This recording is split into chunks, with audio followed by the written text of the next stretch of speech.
दुनिया की सबसे ताकतवर खुफिया एजेंसियों के लिए वह एक साया बन चुका था। एक ऐसा नाम जिसने दशकों तक पूरी दुनिया को डर के साए में रखा। उसका नाम था Osama bin Laden. Osama bin Laden al Qaeda नामक आतंकी संगठन का सरगना था। 11 सितंबर 2001 को अमेरिका में हुए सबसे बड़े आतंकी हमले का मास्टरमाइंड भी वही था। इस हमले में करीब 3000 निर्दोष लोगों की जान चली गई थी। इसके बाद अमेरिका ने ऐलान किया कि ओसामा को जिंदा या मुर्दा पकड़कर लाया जाएगा। लेकिन ओसामा कोई आम आतंकवादी नहीं था। वह छिपने का उस्ताद था। अफगानिस्तान की पहाड़ियों, गुफाओं और सीमावर्ती इलाकों में वह सालों तक गायब रहा। अमेरिका ने अफगानिस्तान पर हमला किया, लेकिन ओसामा हाथ नहीं आया। समय बीतता गया। एक दशक तक ओसामा पूरी दुनिया के लिए सबसे बड़ा रहस्य बना रहा। अमेरिकी खुफिया एजेंसी CIA ने हजारों एजेंट लगाए, अरबों डॉलर खर्च किए गए, लेकिन कोई ठोस सुराग नहीं मिला। फिर एक छोटी सी गलती ने ओसामा को बेनकाब कर दिया। CIA को पता चला कि ओसामा खुद कभी फोन या इंटरनेट का इस्तेमाल नहीं करता था। उसके लिए एक खास कुरियर काम करता था, जो संदेश लाने और ले जाने का काम करता था। सालों की निगरानी के बाद CIA ने उस कुरियर की पहचान कर ली।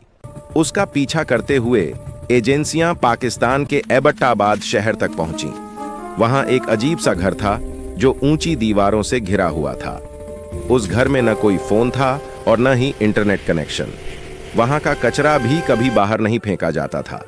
अमेरिका को शक हो गया कि यही ओसामा बिन लादेन का ठिकाना हो सकता है। इस गुप्त मिशन को नाम दिया गया ऑपरेशन नेपच्यून स्पीयर। पूरी जानकारी अमेरिकी राष्ट्रपति बराक ओबामा को दी गई। कई दिनों तक बैठकों का दौर चला। जोखिम बहुत बड़ा था।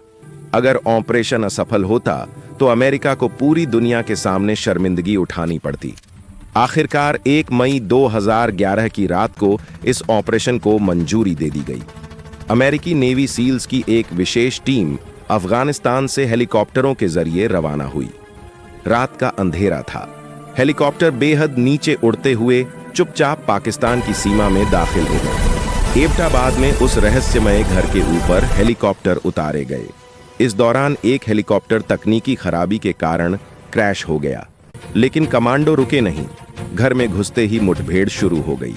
ओसामा के कई अंगरक्षक मारे गए।